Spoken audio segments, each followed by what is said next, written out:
Happy New Year!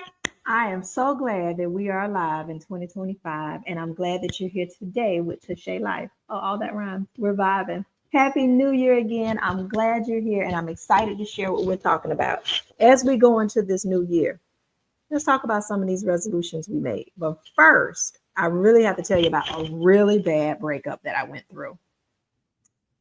There was a really good breakup I went through. Be right back.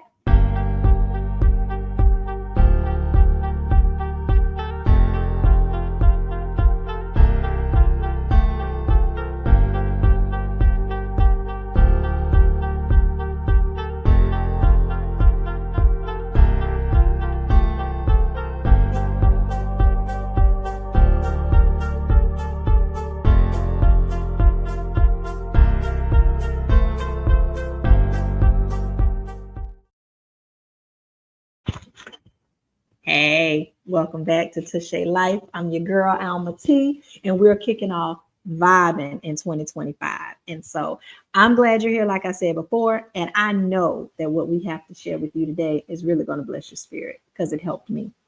So let me tell you about this breakup I went through. But first, let me see if you remember these words. And I am not singing in my real voice. I'm just going to sing to see if you remember the words, right? If I should stay, I would only be in the way. So I'll go, but I know I'll think of you every step of the way. And what was the second part? Bittersweet memories.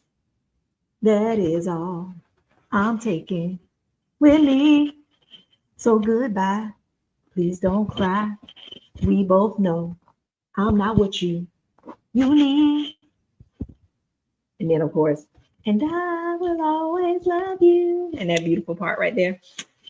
That song has been playing in my head because it is the ultimate goodbye song of the heart. Um, but it's not just for romantic relationships. That song resonated with me as we were embarking upon the new calendar year with myself. Let me explain.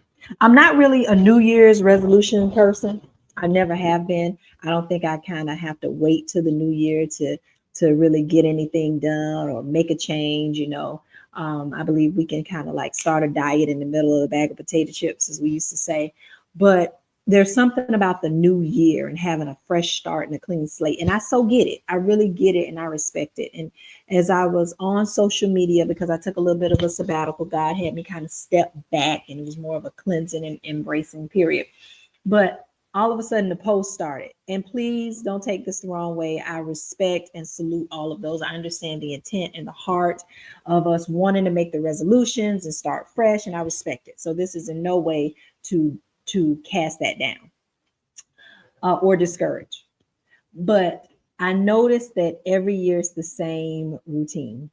It's the same emphasis on New Year's resolutions. And if we're not careful, and I know we don't look at it like this, but if we're not careful, resolutions and coming from that area of change focuses more on who we think we're not, or focuses more on what we think we don't have, or what we can't do, or what we haven't achieved, as opposed to giving credit to what we've already done, or who we are, or who we can become.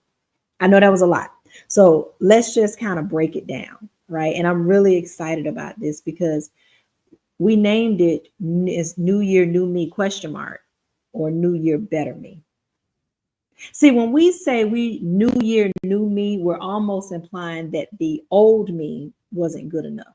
Now, maybe some behaviors and characteristics aren't good or aren't for our betterment, but it doesn't necessarily, but it's no clearance.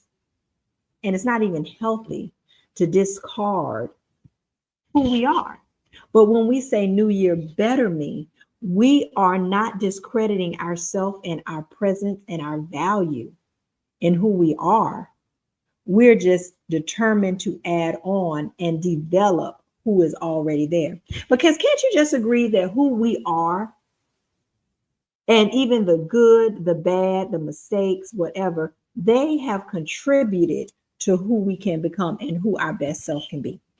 Right? Yes. Can we just agree to that? So I want to kind of go over that. This will not be a long video. I know I've said that before, but I really want you to feel the heart on this. Trust me, stay with me. We got some fun things and some tips ahead that I know will bless your spirit. So we're kind of talking about New Year's resolutions and focusing on who we are and who we're not. And let me say, I almost got caught up in this at the beginning of the year. I will tell you, I almost got caught up in that.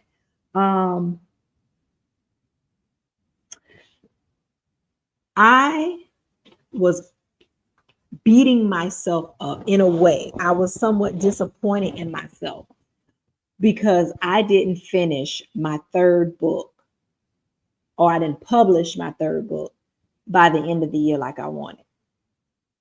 I was focused more on what I hadn't done than the fact that I published 2 books in 2 months, 3 months before. And if we're not careful, that's what sometimes the pressure of resolutions can do. Matter of fact, in one of my notes, I put reflecting on self-love versus self-improvement, balancing the pressure of resolutions versus self-acceptance. So let's kind of walk through that. I got my notes because this was so juicy. As God was downloading this to me, I just couldn't let it go. Okay, so let me give you an example of how sometimes with resolutions, if we're not careful, we're focused more on what we think we don't have, who we're not, which is really comparison, because by whose standard are we judging, as opposed to who we are becoming and how far we've come. Let me give you an example, and this is no shade to anyone. New Year resolution for those who may be on a weight gain or weight loss journey. New Year resolution, I'm going to gain weight this year. New Year's resolution, I'm going to lose weight this year. I'm going to get this weight off me. Now, although excessive weight or too little of weight could not be healthy for you, respect, get that. What if we started to embrace who we are and where we were and move from that place, as opposed to saying, I am not, I don't look good. I don't want this weight, or I wish I was her size, or I wish I was shaped like this, because then we are discrediting ourselves. And if we really want to take it a step further, we're discrediting the creator. Okay, is that making sense? So that was just an example of what we have there. So a resolution, we resolve to be this, get that, do that, or have this. But have we resolved who we need to become to achieve those? Let me push a point right here. 95 to 96% of one study, 90% of the other, of resolutions that are made do not come to pass. That's a big number. That's like more than half, like every year. Why? And even marketing and salespeople play on this, because they know at the beginning of the year, the exercise equipment is going to go up. They knew new cars, gym memberships, cosmetics, all these things go up because we're looking more into self-improvement instead of self-development. And we're going to talk about the difference in that. So put a point there. So the need to make a change in our life doesn't stem and won't last when we are striving to make the change from a negative or ungrateful or unappreciative or desperate place. Desperation doesn't grow. I don't care if you are even looking from the area of the law of attraction. Negative draws more negative, right?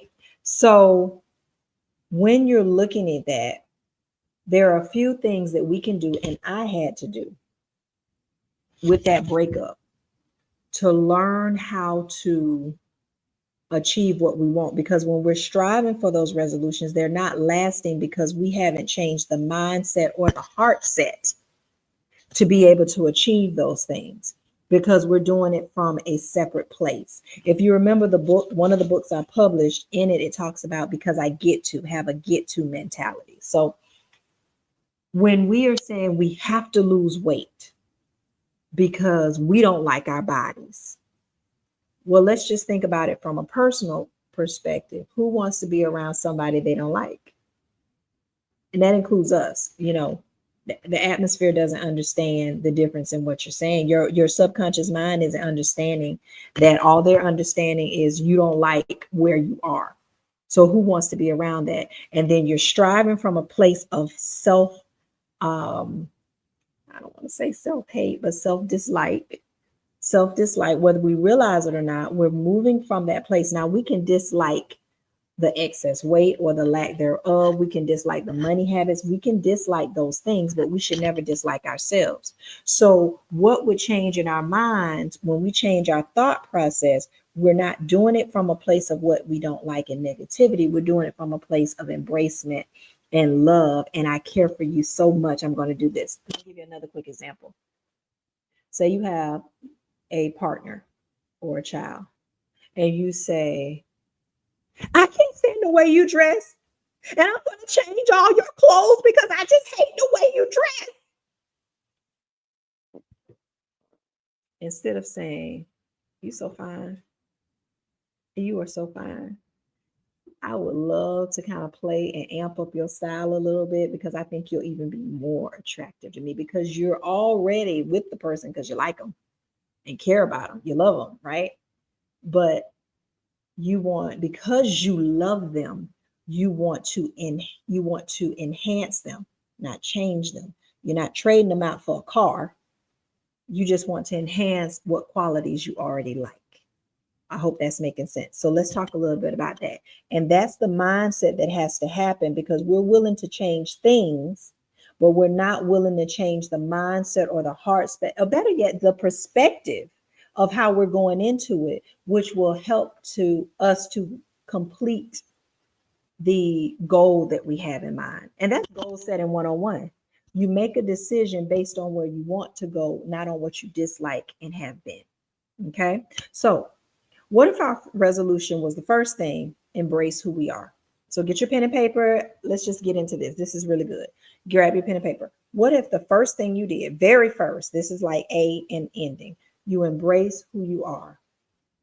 And if you don't know who you are, as we go into this new year, don't you let another week, really a day, but depending on when you're watching this, a week go by. I'm going to say 3 days. 3 days. Jesus rose on the third day. 3 days is enough time. Okay. Don't let the third day go by without you getting to know yourself. How do you get to know yourself? Be as interested in you as you are on some of the latest shows and other people's lives and all the latest gossip. Over the break, I am not a TV person at all. Okay. I like comedy. I like some laughter. Because of my background that I'm in, that's what I like. But I'm by nature not a sit down TV person unless it's comedy, Cosby Show, or something like that, right? Over the break, my daughters introduced me to the Blacklist.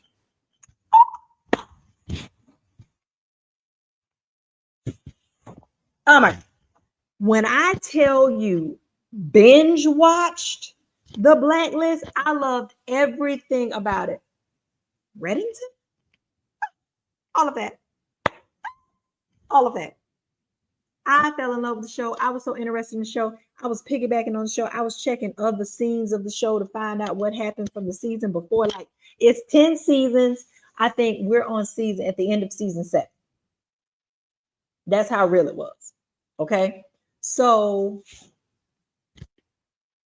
that focus, that interest, that intrigue, what if you got to know yourself like that? What if you made a decision, an exciting decision, and said, I want to get to know me. My interest before I get interested in anything else is me. I need to know what I like again. I need to know what I want to do again. I need to know what excites me again. I need to know what I don't like again. This sounds so minute, but so often in this generation, we have become so busy in our minds, which is definitely a trick of the enemy. We're so busy listening to music. We're so busy watching TV. We're so busy on social media and Facebook and Instagram and all of that, that we never take time to hear ourselves and our own thoughts. Seriously, I can remember um, my late boyfriend. I can remember him. And when we first met, we were just friends. And he would keep the radio on all the time. The television had to be on all the time. Everything had to be on all the time. We'd be riding somewhere, and like I said, we were just friends, we'd be going to get something to eat, do something with the kids, something, whatever it was, and something would always have to be on. And I would be like, did you ever have quiet? Like, why does the TV have to be on all the time? You can't even hear yourself think. You can't even hear the other people in the room. But he had become accustomed, because he says it helps him keep his mind going, and or escape reality if he stressed out. And I get it, I respect it, that's what it was. And I saw a commercial when televisions were first introduced in the 50s, and this guy, this older guy, he was dead set against the television. And they said, why don't you like television? He said, because you don't understand the problem. They said, no. He said, it's television, it's designed to tell you a vision. He said, it's just putting you in a trance. And technically, so many people are in a trance just from television. Okay. So we have become so accustomed and busy in society that we don't give our minds a chance to even think. When was the last time you rode in the car with no radio? You sat in your house with no television, no noise, and just listen to yourself. When was the last time you were honest with yourself? I had to be honest with myself about what I like and what I don't like, because I had come to a point in life years ago where I allowed people subtly to dictate to me what they thought was best for me. I love you in that color. I love when you wear that lipstick. I love when you do that, and I had to take a moment and say, what do I love? Because subconsciously their comments were playing in my mind, and they weren't necessarily people who were in my inner circle. These were people who had volunteered their opinions. I ain't asked that. So periodically I take time, and I don't have to do it as often as I once have. But periodically, I take time just to get to know me. You know what? I like hot matcha latte with oat milk, pumpkin, coconut, and vanilla. I don't need to try anything else. And that has allowed me to take ownership of who I was again. So anyway, the point is, just sit with yourself and get to know what you like again. Do you like 6-inch heels? You like flats? You like short dresses or long dresses? Do you like your favorite color white or your favorite color blue? And you don't have to have just one, but what do you like? What makes you feel powerful? What makes you feel joyful? What makes you happy that you made that decision? So once you get to know you, that's the first thing. Now moving past that, you meet with, this is where it starts. Once you know who you're dealing with, now you meet her and you love her. My pastor in Florida used to always say, whenever somebody tells you they love you and put because behind it, they don't love you. Let me say that again. Whenever somebody tells you they love you and they put because behind it, they don't love you, because that's a stipulation. I love you because you're pretty. I love you because you're handsome. I love you because you're tall. I love you because you're short. I love you because you feed me. I love you because you're rich. I love you because whatever you. No, there's no because. I love you should be, I love you because I love you. I love you because I love you. I want you to love you with no because. I love you because I love you. Alma, I love you because I love you. I love you because I love you. I want you to get to that point where you're set to yourself, where you say, I love you because I love you. 2, I want you to accept her. You may not be, I'm not saying accept her behaviors, her damaging behaviors, her toxic behaviors, her bad habits. Anything that defames her, I'm not saying accept the things, you accept the person, accept the who, you don't have to accept the what. I know that can be tricky, but learn to accept her for who she is because she exists. This is where we're putting value on things. I made a post and I make it periodically. Many people know the cost of everything, but the value of nothing. And we're raising another generation with that. They know the cost of the latest shoes, but they know the value of nothing. They don't understand the value of holding on to it and the appreciation. And they're not understanding that. You have to understand your value. You love her and you accept her. You accept you because you are fearfully and wonderfully made. There is a God in heaven who said you needed to be here in this season, in this era for such a time as this. I want her hair like this. I want her eyes like this. I want her skin color like this. I want her hands like this. I want her this tall, this short, this wide. I want her like this. Now, are there decisions and habits that we've made that may have affected some of those things? Yes. Yes. But I love the vessel. I love the creation because as long as I love the creation, I can change. I have the power. You have the power to change them. Okay. I love my size. I love me. I love me for who I am. I don't care for my sweet tooth. That late night sweet snack habit, half a gallon of ice cream habit, chocolate chip cookie habit, Hershey's milk chocolate habit can change. I don't like that habit and the reason I don't like the habit is because I love her, me, so much that I know those habits are hurting me or they can hurt me in the long run. And I need to be wise in what I do with the habits. I either need to stop them or change them. But it doesn't stop me from accepting me. You may not like your weight, but love you, love your value, love your person. Accept your weight for where it is, and then decide to develop her to be better. And we're going to get more into that. Okay. So we want to develop, not improve. That's what I wanted to read and what I really wanted to get to. That is an awesome quote that I think you're going to love. Hold on with me so much because I didn't write this down, but it is so good. Oftentimes we talk about self-improvement. This is a self-improvement course. I prefer self-development, and I think you will too. So tell me what you think of this, because there's a difference in improvement and development. Okay. And our words matter. See, improvement is about addressing weaknesses and enhancing performance, while development is about nurturing existing talents and abilities. I'll read it again. Improvement suggests it is about addressing weaknesses and enhancing a performance or performances, while development is about nurturing existing talents and abilities.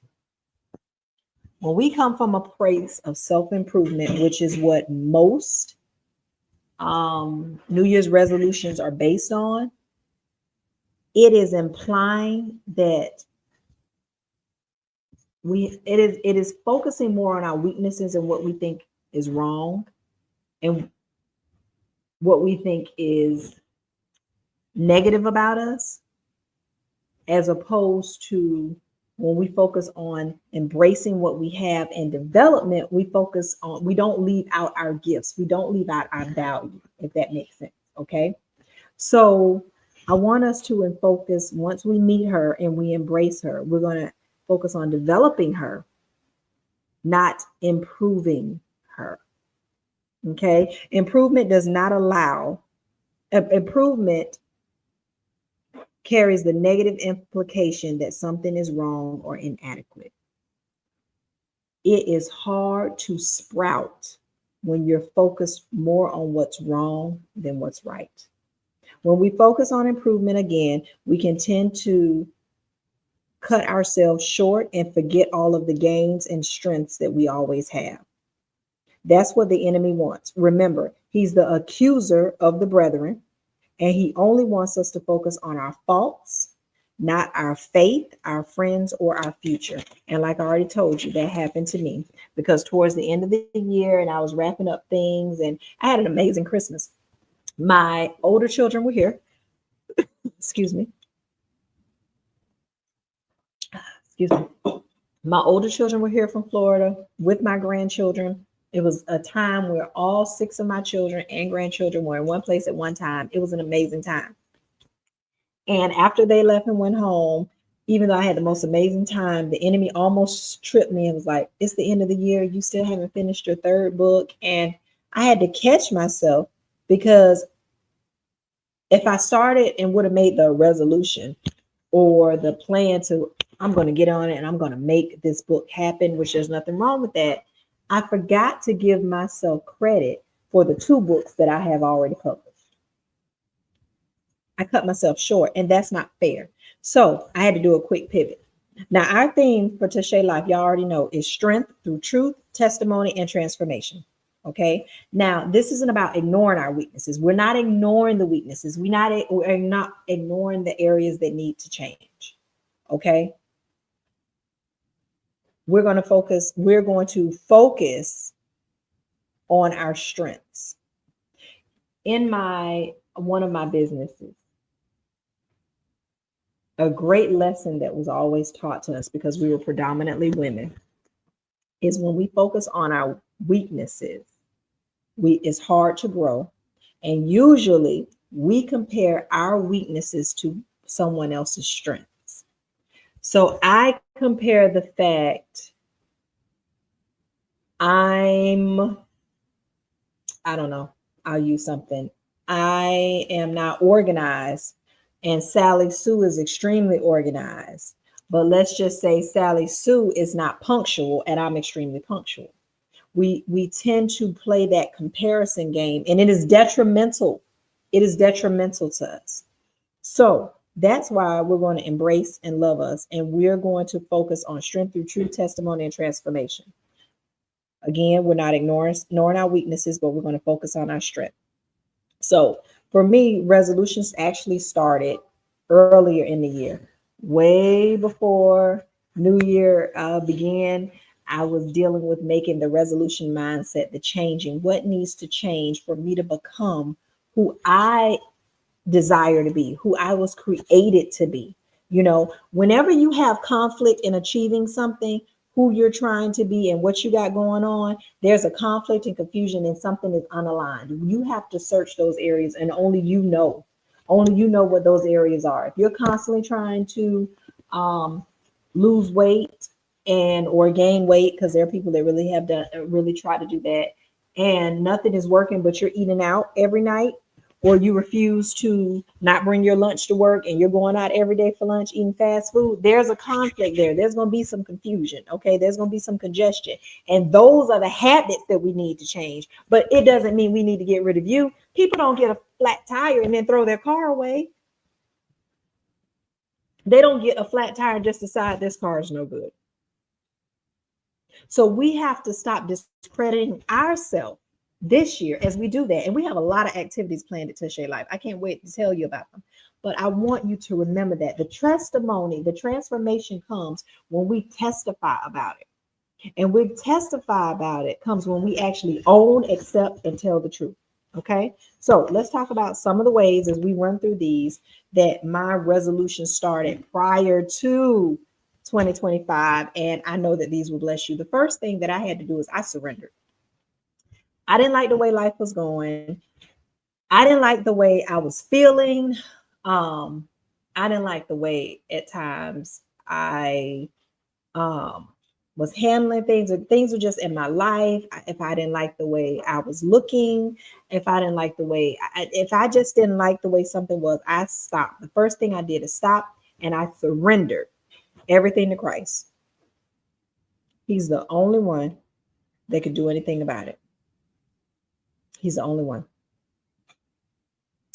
There's so much I could have avoided over the years in life if I just would have surrendered it to him in the beginning.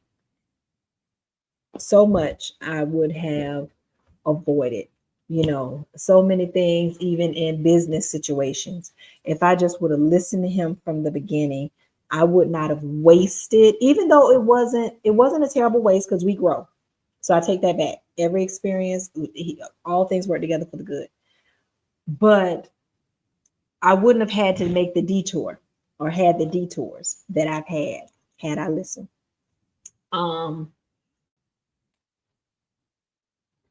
Social drinking. There was a time whenever we would go out, it was social drinking um, coming along. And had I not done that, I could have avoided uh, some things, just stopping and acknowledging. Had I been obedient and started this podcast a long time ago, the way he wanted me to start it a long time ago, the way he told me to, so much I could have avoided. So the first thing I did, I stopped and I just surrendered. No one could do anything better than him in getting to know me, making these resolutions, stop and surrender. The second thing, I started a realignment phase. Now, this was really key because this is when people get to talking about you.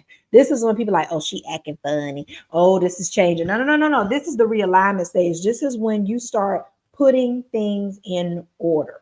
Okay. Some things, people, and places are just not assigned to you. It's not just about assignment, it's about alignment. And you have to know the difference.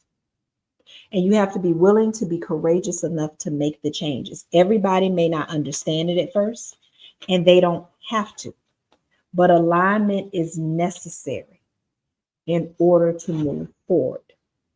You may know your assignment. You may know that you are called to be a nurse, but are you called to be a nurse at that location? You may be called to be a beautician, or you may be called to have a certain image or a certain style, and that's cool. But are you assigned to be with these certain people? Is this supposed to be your stylist? Is this supposed to be your beautician? Is this supposed to be your doctor? Is this supposed to be your restaurant? Is this supposed to be your place of business? Is this supposed to be your work? Those are some hard questions. Is this supposed to be your church? I'm not talking about church hopping. I'm talking about getting in alignment for God. There are 8 billion people on this earth. He has a place for all of us when we are, especially when we are obedient, if we would just listen to him. He has a place for us to bloom and grow. And let me tell you, when we moved from Florida, and we had to move from Florida, and when I say had to, God moved me. It was like an Abraham movement. I can't wait to tell that story. It was like God like almost yelled at me. He was like, go. And I remember like kicking against the prick, like, you want me to go up here? And, all the doors are open for me to come. And I remember God told me plain as day at the Dunkin' Donuts on Blue Heron Boulevard in Riviera Beach. God told me plain as day, I have a strong fellowship with Dunkin' Donuts. But God told me plain as day, my grace is not here. In the drive-thru, I never forget what it was. I'm like, what? He says, my grace is not here. So you can kick against the prick all you want, but my grace is not here. What is grace? Grace is giving you what you don't deserve. Grace is where God keeps you in peace and keeps you settled. Grace is when God has you in an area or arena where he allows peace and favor to fall upon you undeservingly. And he let me know right then, my grace is not here. So don't expect it to be easy. Don't expect my extra blessings to be on you, because this is not where I want you. You're missing out on grace and blessings because you're not aligned. And I don't care what you do to make it work. It will not, especially if you are a child of God. My favorite scripture is Proverbs 21:30. It says, no plan, no insight, no manipulation can thwart the plans of God. And I found that to be true. There are some businesses that I have been a part of, and I'm still a part of, but in a different arena. And no matter what I did to achieve this particular goal for the second time. It did not come to pass. And I knew deep down inside why it was. I knew in my heart it was because he did not assign me or align me with the group I was with. They weren't bad people. It's nothing necessarily personal against them or them against me. It's just not where his grace was. And I know that. I know that. I knew it. I knew it this day I signed up. But when he told me that, instead of listening to him, I went to somebody else for their opinion. And they said, I think this will be good. And I did it. And it was 8 years of confusion. And you have to understand that's no indictment towards the people. They were absolutely wonderful and some of the most amazing people I've met in my life. But that's not where my grace was. And you have to be willing to be, if you want this new year to be different, if you want this year to be different, if you want this stage, this season of your life to be different, you have to be in the place where he wants you, where you're graced, where you're supposed to be. Stop trying to be in places that you are not supposed to be. Stop trying to be with people you're not supposed to be with. Stop trying to work on jobs you're not supposed to be at. You are using wasting unnecessary energy, wasting unnecessary time, which you cannot get back, and you're only hurting yourself. I had to leave the church. 2 of my children left home during the time when I was at the church. The church is amazing. I absolutely love the pastor. But God told me 2 years before to leave, and I didn't. Don't let your loyalty and allegiance to someone, something, or somewhere be so strong that you don't fall under the umbrella of grace. Because you will only hurt yourself. You will only lose, and you will only fight battles that you didn't even have to fight. Some battles we really don't have to fight. You know how you watch a movie and even though there may be violence and something going on all in the movie, you have that one scene where that child or that person was told not to go to the store or told not to do this and that, and they went anyway, and they wound up getting injured, and they were warned. The Bible even says warning come before destruction. Okay, so take this as your warning. I ride out on it. Take this as your warning. Stop going where you're not graced. That's in friendships, relationships. I have former associates that I've done that with. I had to pull back. I'm not better than anybody. You're not better than anybody. But I am too good for certain things in certain environments. You're not better than anybody, but you have to love yourself enough to know that you are too good for certain things in certain environments. Period. We don't put our phone near a sink of water because it's too valuable for us and it will be damaged. But we will go sit with people and places just to be accepted, knowing the damage that could be around. That's not fair. Next, okay. I got to know me and I owned it.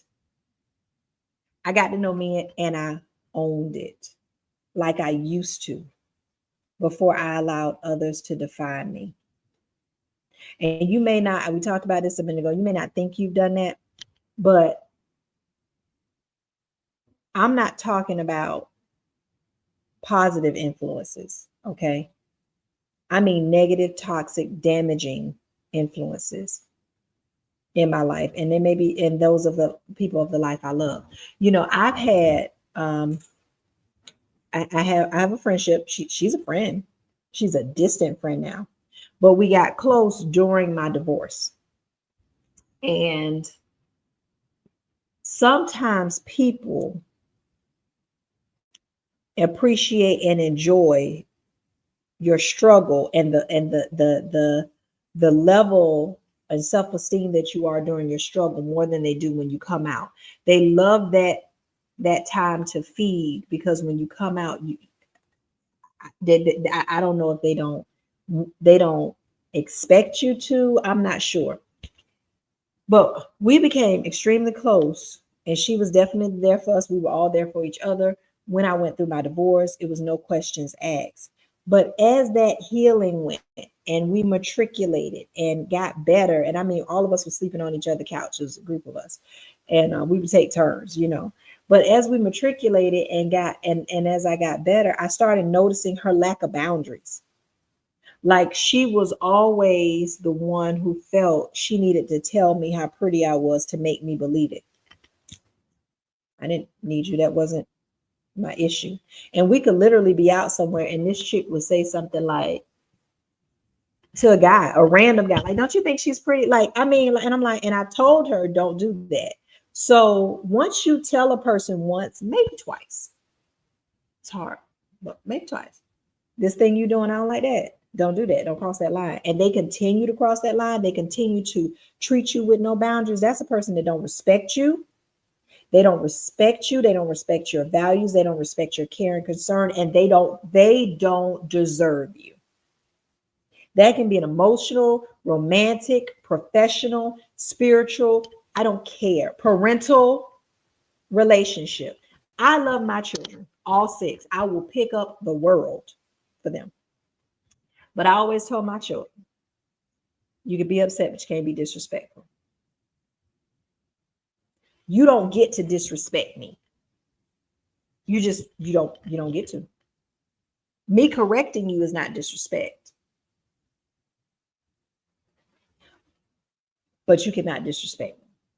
And we're going to talk a lot about that when we deal with different parenting roles, because a lot of parents feel they owe their children something and they allow them to disrespect them. And I want you to know, according to the Bible in Proverbs 19, the Bible says, discipline your child while they are young so that you don't become a willing party to their death. Because when we allow any and everything from our children, they go out into the world and do that. And then the world ain't going to treat them like we treated them. I don't care how bad the whooping was at home. It ain't nothing like what the world got waiting on you. And we help contribute to that. So we have to have boundaries, even in our home, even with our partners, even with our spouses. I was in a marriage where it was almost encouraged to let him treat me any kind of way. Just because I was a Christian, I had a point to prove. No more of that. You have to know who you are, own who you are, and respect it. Don't let people speak into you and make you less than or feel less or live less than what God created you to be. So I was like, you know what? I like to do nothing. I like to sit around and sweat. I like to wear heels 6.5 days a week.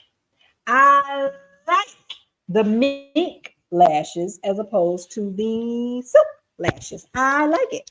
You know, I shut down every subconscious comment that was there because many of the people that made comments were actually people that I love, respect. I ain't talking about the ones I don't respect, but them too, but the ones I respect, and they sit. So you have to get to know you well enough to say, no, I don't like that. No, I don't want the cheese. No, I don't want the cheese. I thank you. And own it. Okay. So negative relationships got to go. Next, 4, real quick. I forgave. I forgave the part of me that I didn't know was there. Or for what I forgave me, the part of me that didn't know what I knew before. I forgave me for what I didn't know. Sometimes people, led by the spirit of the enemy, will want to guilt you into hell. People will want to blame you and guilt you, parents especially, into what they feel you should have been, or ex-spouses, what they feel they want to blame you for their foolishness. And whether it was raising a child on a current job, parenting as a child, the old people, you say hindsight 2020. Even what you accepted, the way you accepted people, I had to go to me and say to me, I forgive you for being foolish enough to let people treat you the way you let them treat you. I forgave me. I forgave other people, but I had to forgive me for not knowing what I know now. Meaning, how can I put it? If, perfect example, I didn't know when I was out partying at like 18, 19, 20. 18, 19, got married 20. I didn't know that when my grandma would tell me don't walk around on the floor, on a hard tile floor with no socks on, and don't be out all night with your chest out because the cold air, and don't go outside in the shower after you've been out the shower because your pores open and whatever. I didn't know. I had to forgive myself for what I did there, because all that did was start this little, what is that, like the aches and pains and all that in your body, plus you're getting older. You're not thinking about that then. You're just living life and you're not listening to the warning signs. And so a lot of the decisions that we've made are because we did not listen. I had to forgive myself, hold myself accountable, but forgive myself for not knowing what I didn't know, for being angry at myself for not knowing what I didn't know. Not that, I'm sorry, I'm not saying it wrong. I had to forgive myself for the things I did wrong and understand the fact that I just didn't know. I gave myself grace. I gave myself grace, which is something that this entire world and culture is missing. Grace. Let me tell you something.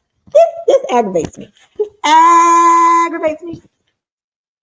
And I understand both sides, but it aggravates me. We have to be so careful. I don't care what side it's on. When I see a child or a person get hurt, and I'm not advocating it, it breaks my heart.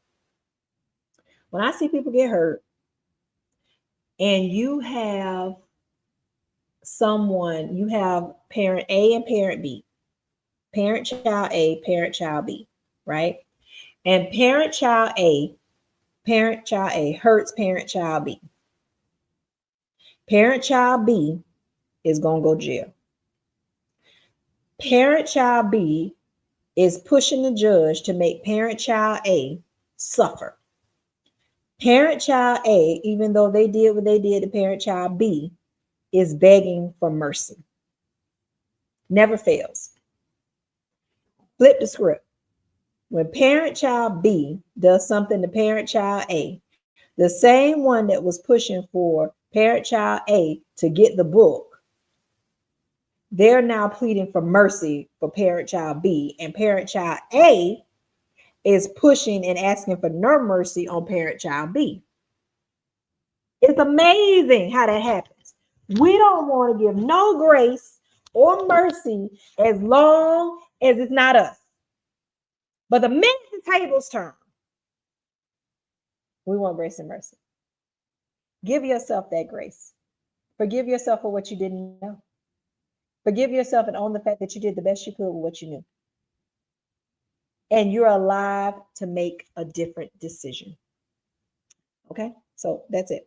5, because I love me, I promised or vowed to love me and treat me better, which makes me treat those I love better. I made a vow. Now that I know what I know, I'm going to treat me better because I love me. And because I love me, I'm going to treat me better. And because I treat me better, it makes me treat all of those around me better. When you learn to give grace to yourself, you have an innate ability to give others more grace. I'm not talking about tolerating disrespect and all that kind of stuff. Everybody understands there is a limit. There is a boundary, but you have more temperance to give grace. Most of us can't give grace to others because we don't give grace to ourselves. 6, I broke up and released the part of me that didn't want to let me go. Yes, Whitney, this is where the song goes. 2 Chronicles 10:4 says, our weapons are not carnal or worldly, but spiritual, for the pulling down or the destroying of the stronghold of anything that rises itself up against the knowledge of Jesus Christ. Our weapons are not carnal, but spiritual, for the pulling down of the stronghold. The strongholds are the arguments. The strongholds are the lies that we've told ourselves. And all of us have told ourselves some lies at one point in time or the other. I confronted myself, and any lie that I had told myself or believed, I came against it. I tore it down. I said, no, we're not going to think that thought anymore. We're not going to think that thought anymore. I released that part of me. And that's when I looked me in the face. That whole song, um, If I Should Stay, I'd only be in your way. That part of me that didn't forgive myself, that part of me that didn't love me, I had to let it go because it's only going to be in my way. But I think of you every step of the way. I keep a glimpse every now and then of the mistakes and the growth that it's come, because that's part of the testimony. Revelation 20:11. Remember to share life, sharing through truth, testimony, transformation. And that was back down. That's it. So I keep a glimpse of it like a rearview mirror to remember so I can testify about it. But I had to let that go. Bittersweet memories. Yeah, it was fun wilding out. It was fun partying. It was fun fornicating for a little while. It was fun playing married for a little while.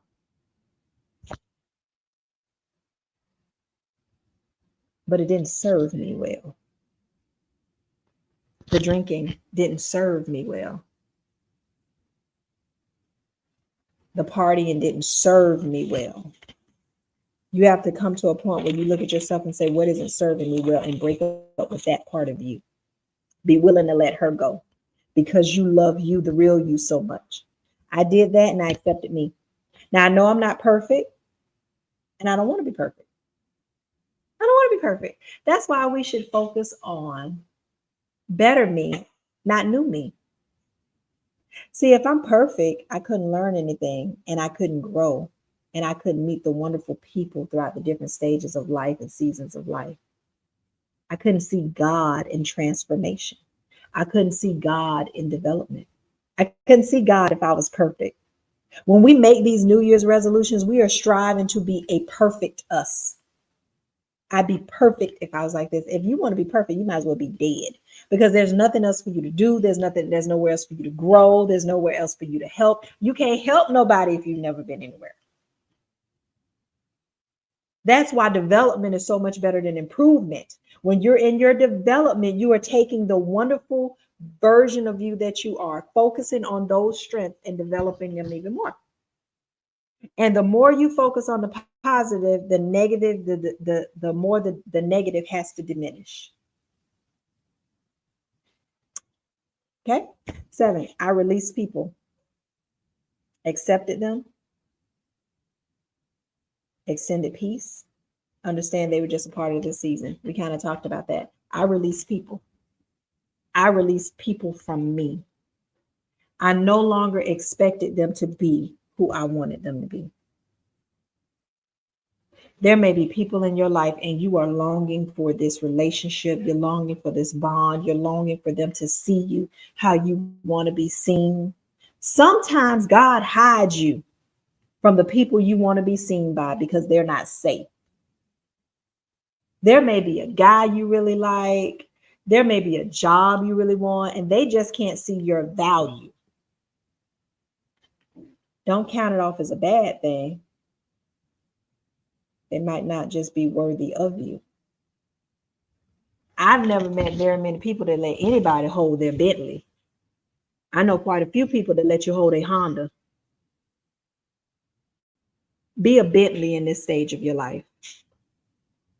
Everybody can't put their hands on the Bentley. Bentleys aren't even advertised. Hondas are on every commercial. And I love a Honda. That was my first car. But Bentleys don't even invest in commercials because they said the people, you know what their statement is? The CEO of Bentley, you probably seen on social media, they say, why don't you advertise on TV? He said, because the people that buy our cars don't watch TV. Catch it. Shake it up. Release people, accept them for who they are, extend them peace, and allow them the freedom to go and be who they need to be and be with who they need to be. Don't keep holding on to things. You know, when one piece of rotten fruit is next to another rotten fruit, eventually it makes it rotten. Old people said it like this: bad company corrupts good character.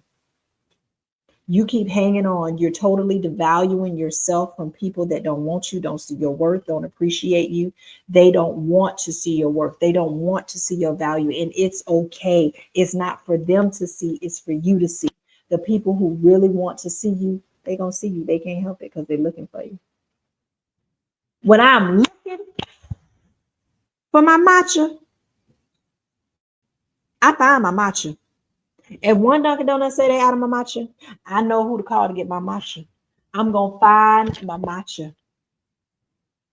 I'm gonna find it because that's what I'm looking for. The people that are looking for people like you with your worth, your value, your kindness, your heart. They're gonna see your heart. Just thank God that He's kind enough to let some people not see you because they don't know what to do with that. They don't know what to do with that beauty, and love them for that. I think I told my daughters and I were talking about this the other day.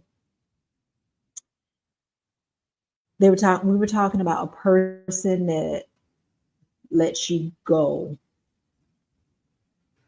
I forgot how we said it. I think I need to post it, but a person that lets you go really did you a favor by not holding on to you. Because to hold on to something that you can't take care of is selfish. We say it about children. We say it about cars. We say it about a lot of things. You need to learn how to say it about you. Don't let somebody hold on to you that can't take care of you. And I'm not talking about financial responsibility. I'm talking about take care of your person, take care of your heart. If they can't appreciate you and value you, you're better than that. So I released them. I grew in appreciation and focused on what mattered most to me. I shut off the world when my children came up here and I had my other children already here. And even after my other babies left, my focus is here. I've already resolved with my job. A lot of the overtime that I work, I'm not working that anymore. For what? I need to be home. I need to be in the presence of my children. They're only going to be that age, the ages that they are, one time. My grandbaby's only going to be her age one time, his age one time, her age, the other one time. I need to embrace the things that are important. It's about making memories more so than making money. Because if you make the right memories and keep the main thing, you're going to always have the right money. And I think that is where I grew in appreciation and focus. More time, more me time, more family time, not a workaholic, because you can't get time back. Next, I resolved to dream big again. When was the last time you sat down and dreamed? Don't let goal posters at the beginning of the year that you put behind the counter and you don't see again be your only time to dream big. I need you like dreaming big like every week.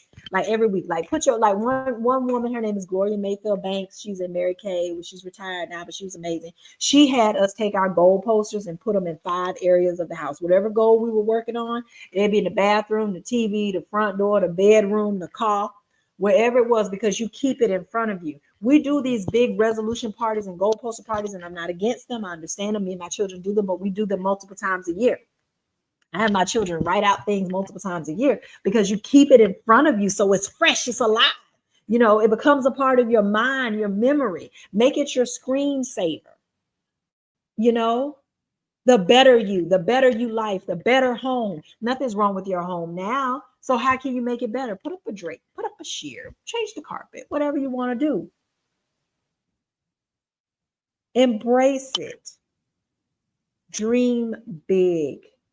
If you can dream it, you can achieve it. Hear me. If you can dream it, you can achieve it.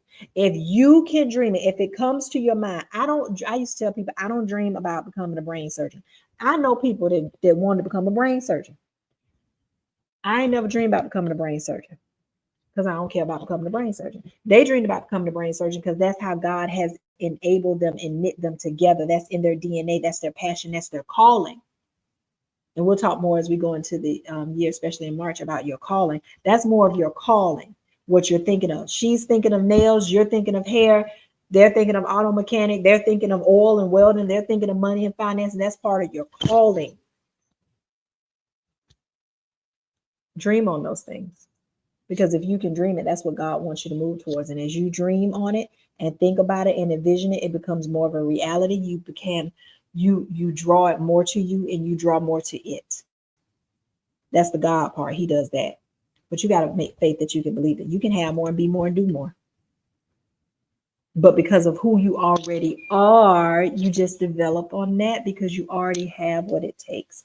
Okay, we're closing up. I stood in my authority and my purpose and what God leads me. And this gave me so much more peace, like a GPS and a purpose. You know, when you're driving in your car and you have the GPS on, you don't even really, technically, you don't really worry about where you're going. You just be like, turn left, go straight 8 miles, make a right at the light, take exit 5073. You know, you just kind of trust that it's right and you have peace in that. Anxiety and frustration comes when you're trying to get somewhere and you don't know where you're going. When you know who you are and who you are created to be, and you know your purpose, you're not worried about all the detours. Because, like, the GPS is telling you where to go, where to turn, what to do. God is the GPS. He will let you know where to go and what to do. If you don't know him, we can always talk about that. You can message me or email me. Find all my content is in there and we can lead you to salvation. That's no issue. But if you know him, crawl out to him. He'll hear you. What's on your heart? This is about owning you. Now, in closing, so you want peace with your purpose. Next, how I still make a goal poster, but not from a place I have to, from a place if I get to. I don't have to lose 10 pounds. I get to take care of my body and shape it the way I want.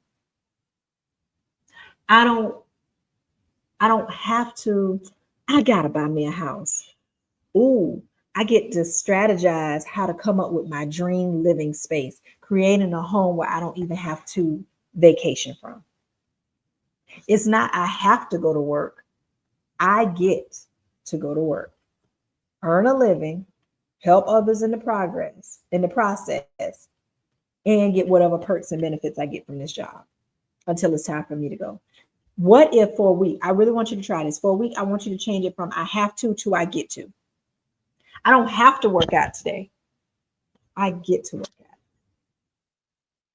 I don't have to get up and pray. I get to talk to the creator of the universe. Half of us don't even have access to our supervisors or the CEOs or the bosses or the deans or the top of the company. But yet we have access to the creator of the universe. No one was before and there'll be no one after. You get to do that. You don't have to. Change your perspective. Choose friends that choose you. We talked about that, and evaluate your circle. Choose friends that choose you. Stop choosing people that are not choosing you. Equally yoked is not just for romantic relationships. They're for all forms of relationships. If your children or your family aren't choosing you right now, you choose you. It's okay. 3, embrace the right relationships. Make time. Let me tell you what we do for tea time. Me and one of my cousins, we actually do a tea time occasionally when she's not in football season, and we put on our pajamas. We've already had our bath. We grab our cups of tea and we Zoom. She's in Florida. I'm up here. Another one of my girlfriends, we're getting ready to do that. You make time. I want you to be intentional in this year on making time. Nothing's worse than when we have had to say goodbye to people that we didn't anticipate saying goodbye to.